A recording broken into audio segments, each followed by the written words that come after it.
kababalaghang kwento ni Binibini, Imahinasyon. Akin pong hinihiling na mag-like, share, and subscribe na po kayo dito sa aking channel. And please, don't skip the ads.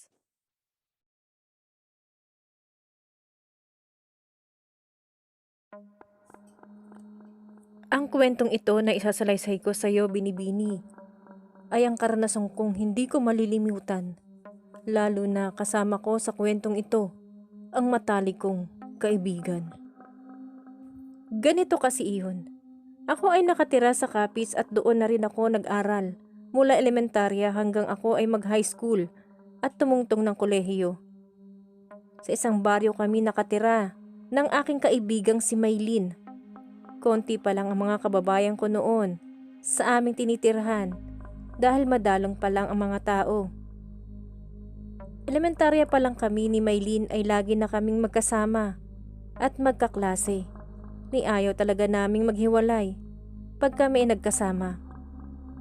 Pagtulog na lang kami naghihiwalay sa aming mga bahay. Lagi kami magkasama ni Maylin sa pagkain.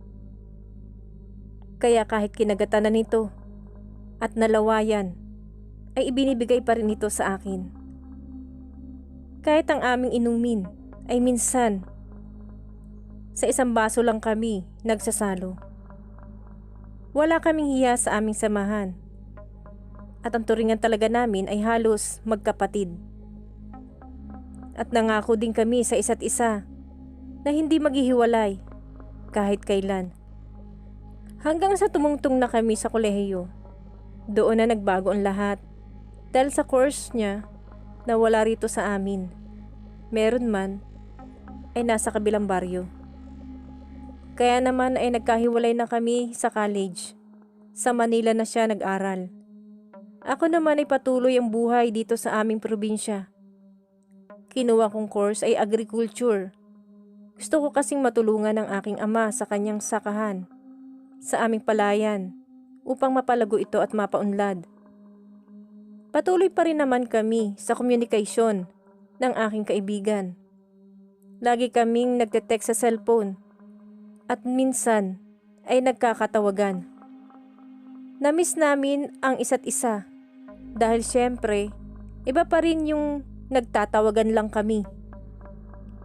Minsan nabalita nito sa akin na may mga kaibigan na rin siya, mga babae.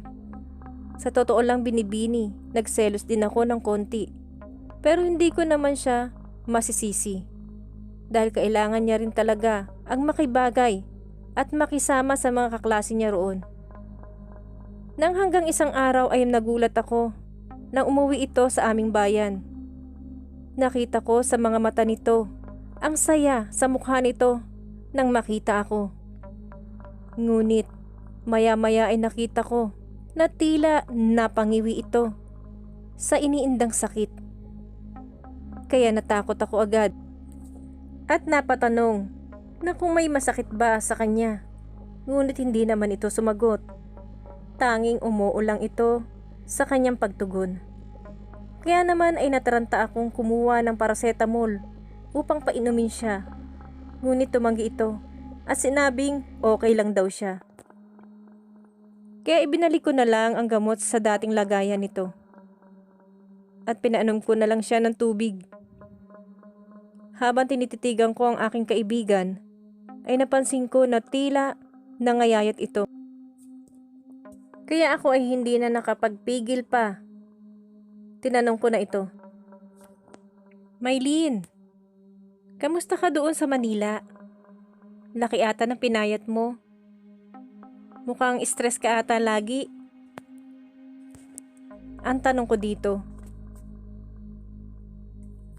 Ngunit tumangulang ito.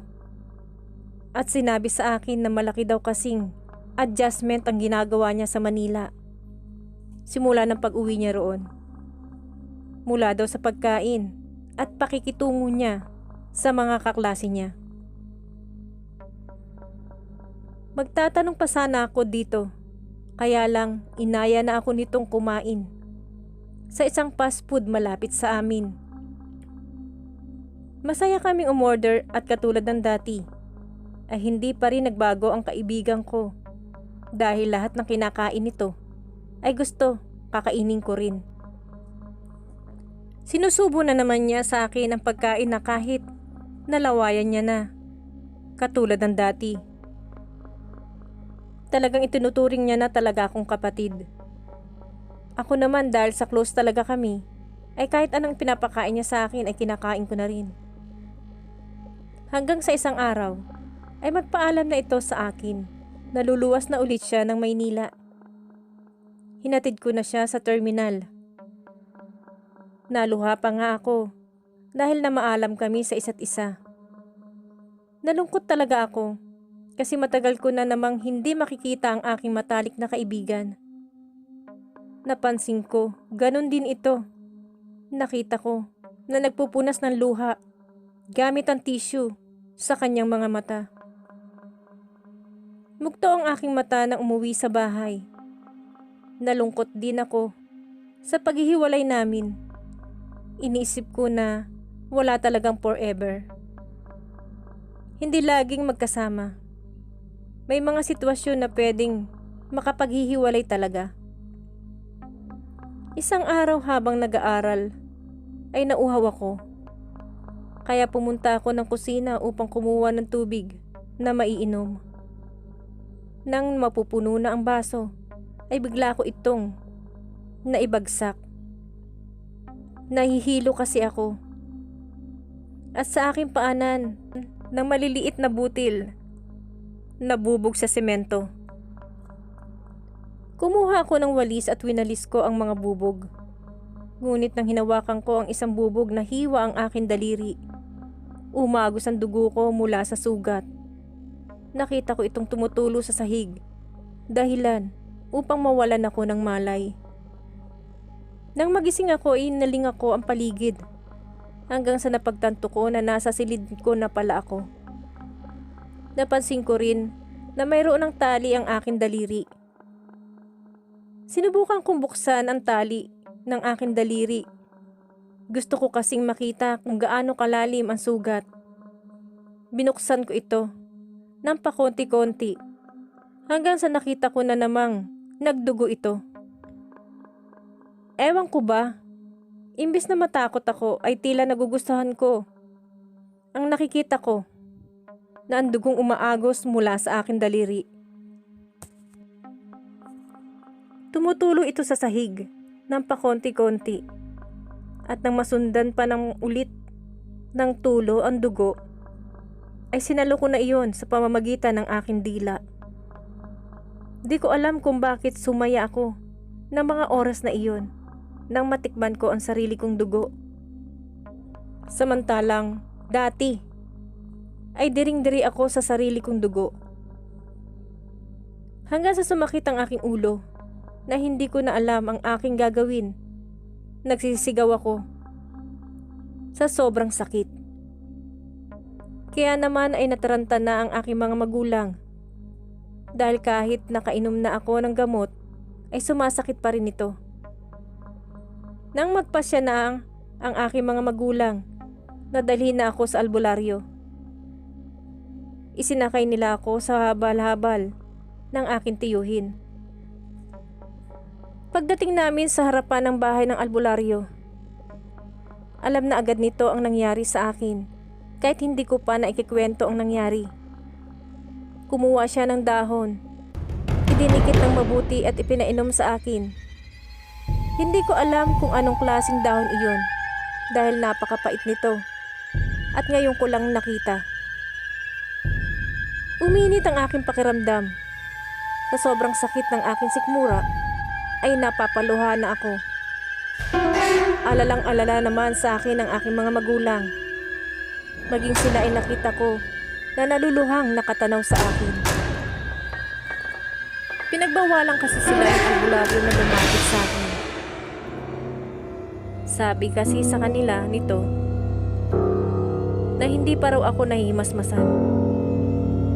Saka na lang daw pag maganda na ang pakiramdam ko. Hanggang sa isinuka ko ang lahat lahat ng sa aking tiyan. Matagal din at paulit-ulit iyon. Maya-maya pa, napagpawisan na ako ng malapot at nailuwa ko na ang isang kulay itim na likido. Dahil doon, guminhawa na ang aking pakiramdam. Tinawag ng albularyo ang aking mga magulang at may ipinagtapat ito sa kanila na nayanggaw daw ako, kaya ganoon ang nararamdaman ko. Ang aswang daw na iyon ay isang uri ng aswang na nanghahawa ng kanyang pagkaaswang sa pamamagitan ng pagkain o inumin. Kaya naman ay natakot ako at inisip ko kung paano ako nahuwaan ng pagkaaswang. Isa lang ang nasa isip ko, ang kaibigan ko. Sapagkat siya lang naman ang mahilig magpakain sa akin nang nilawayan niya na. Tuwing magkakasabay kaming kumain. Nang naging maayos na ang aking pakiramdam, nagpaalam na kami sa albularyo na uuwi na. Tangan ko ang panguntrang bato ng kidlat na itim na ibinigay nito sa akin. Hinabilinan pa ako nito na huwag ko raw iyong iwawala sa aking katawan. Na habang kami ay pauwi na ng aking mga magulang, ay labis na nagpasalamat ako sa albularyo. Na ako naman ay pagkarating ko sa bahay, naisip ko pa rin kung naging aswang na yanggaw ako. Ang pwede lang makahawa sa akin ay ang kaibigan kong si Maylin. Dahil sa gusto lagi akong kasalo sa pagkain. Kaya naman ay agad kong pinuntahan ng kanyang magulang upang hikayatin ang mga ito. Naipalbularyo din ng aking kaibigan upang gumaling. Nung una ay hindi ko mapaniwala ang mga ito. Ngunit dahil sa parehas kami ng nararamdaman noon, ay nakubinsi ko na rin sila. Lumuwas sila ng Maynila dala ang albularyo na nagpagaling sa akin. Noong una ay nahirapan ang albularyo na gamutin ang kaibigan ko. Masyado na raw kasing nakadikit sa kanya ang pagkaaswang nito. Kailangan pang makipagpambuno ng albularyo upang mapainom lamang ang halamang gamot na nakapagpagaling din sa akin.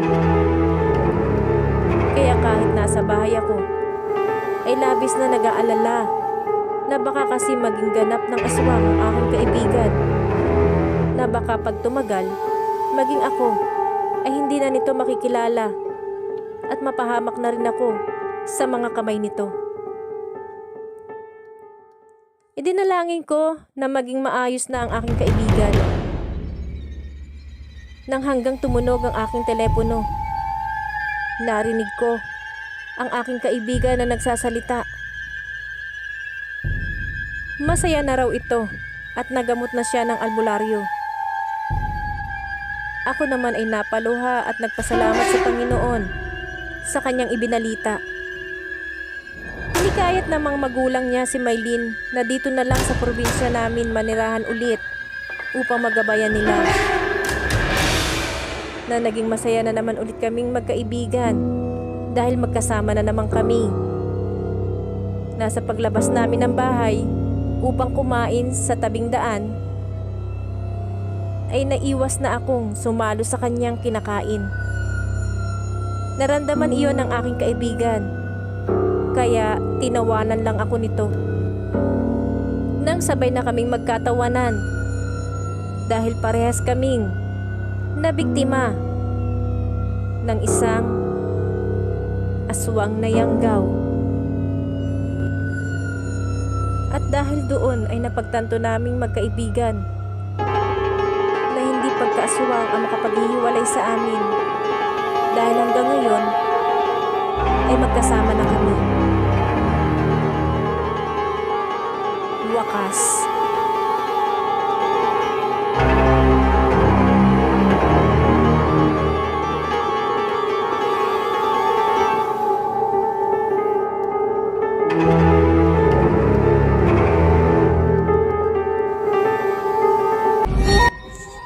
kababalaghang kwento ni Binibining Imahinasyon.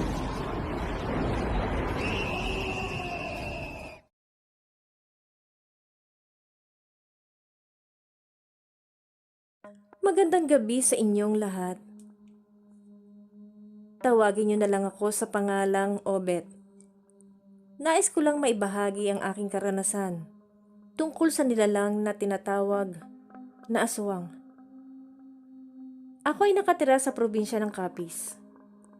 Kami ni Tito at Tita ang nakatira sa bahay na yari sa kubo na may silong. Sa probinsya kasi, ang kalimitang bahay noon ay may silong at hagdanan. Tanda ko pa na ang mga alagang manok at bibi ng tiyuhin ko ay doon sa silong ng bahay ikinukulong. Kaya naman minsan ay hindi ako makatulog sa hapon pag ang mga manok ni tiyo ay mga nag-aaway. Sobrang ingay, kaya naman ako ay pupunta na lang sa likod bahay namin na may duyan sa may punong mangga at doon matutulog. Siyempre hindi ko ipinahalata kay tiyo ang ganoong kong ugali dahil baka mapagalitan niya ako. Inisip ko na baka nga kung papipiliin ito, ako ang mga manok niya, ay ang mga manok niya ang pipiliin. Nakita ko kasing sobrang pagmamahal niya sa kanyang mga alaga. Lumipas ang isang buwan, nagkasakit ang aking tiyahin. Kaya puspusan sa pagtrabaho ang aking tiyuhin na magtinda sa palengke. May pwesto silang babuyan sa may palengke. Napagbentahan ng tiyuhin ko ay siya namang ipinambibili ng gamot. Habang tumatagal, palubhahan ng palubha ang ubo ni tiya. Sinabihan siya ni tiyo na dadalhin namin siya sa ospital, ngunit ayaw naman ito. Sayang daw ang pera. Kaya kahit anong pilit namin ay wala kaming magawa. Dumating ang gabi na habang natutulog kami ay umatake na naman ang pag-ubo nito. Kaya naman, sa bukod stress na kami, ay nag-aalala pa kami ni tiyo na baka marinig siya ng mga kapitbahay sa palagi ang pag-ubo nito sa 10 oras ng gabi. Naisip ko na bakit ba kasi ayaw ni tiya na magpadala sa ospital, di sana nagagamot na siya. Kumuha ng tubig si tiyo at pinainom si tiya. Kinuha niya rin ang gamot nito nang may mapansin siya sa isa na wala pala nang siyang maiinom. Isang klase ng gamot. Kaya naman kahit gabing-gabi na, ay binalak ni tiyo na bumili ng gamot sa kabilang baryo. Kinisan ni tiyo sa noo si tiya bago umalis. Ramdam ko ang pagkaawa ni tiyo dito. Ako naman ay binilinan na bago umalis ay alagaan ko raw si tiya. Tumabi raw ako kay tiya matulog habang wala siya. Naiiwan ako na natatakot sa tabi ni tiya. Natatakot ako dahil sa sobrang lakas umubo nito. Nang lalo na ng pakiramdam ko, ang paligid ay napakatahimik. Na tila kami lang ang gising ng 10 oras ng gabing iyon.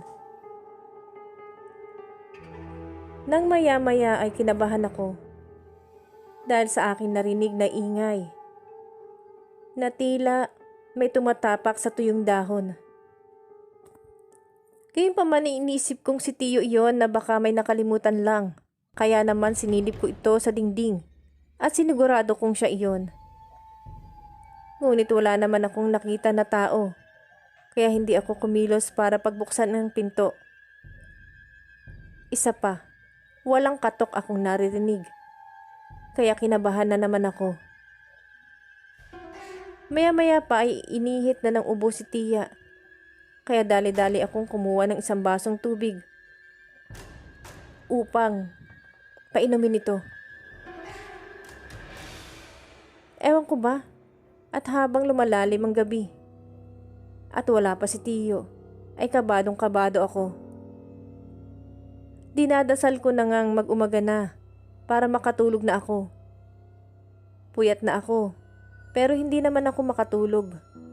Bukod kasi sa ubo ni tiya, ay pinapakiramdaman ko rin ang paligid.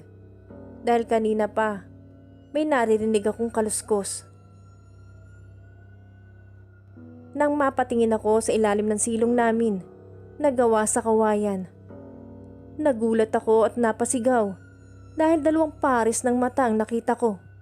Nakasilip sa silong na mapupula ang mga mata nito at tila nagalit na nanlilisik ang mga mata. Napasigaw ako sa sobrang takot, pero kahit taranta ako, inisip ko ang paraan kung paano ko mapapaalis ito sa ilalim. Kumuha ko ng asin sa kusina. Sasabuyan ko sana ang may-ari ng mga matang iyon, ngunit pagbalik ko ay wala na ito. Dali-dali akong pumunta sa aming bintana upang tanawin ang nilalang na iyon dahil narinig ko ang mga yabag nito na papunta sa bintana. Nang binuksan ko ang bintana, na kahit takot na takot ako at nanginginig, ay desidido talaga akong sabuyan ito ng asin. Nang inamba ko na ang kamay ko na may dakot na asin upang sabuyan ang nilalang na dadaan sa aming bintana, narinig ko ang isang sigaw mula sa aming daanan na malapit sa tarangkahan na kahoy. Walang iba kundi ang aking tiyuhin na may dalang itak at hinahabol na nga niya ang itim na malaking baboy. Pumunta ito sa may kusina na ako naman din ay nagmamadali ding pumunta doon at sinabuyan ko ng asin ang silong. Dahil sa ginawa ko ay tila napahiyaw ito sa sakit na parang baboy nakakatayin. Na habang ang tiyo ko naman ay hinahabol din niya ito sa may silong na papunta sa kusina. May bakas ng dugo ito. Kahit wala na ang baboy, ay sinabuyan ko pa rin ang asin.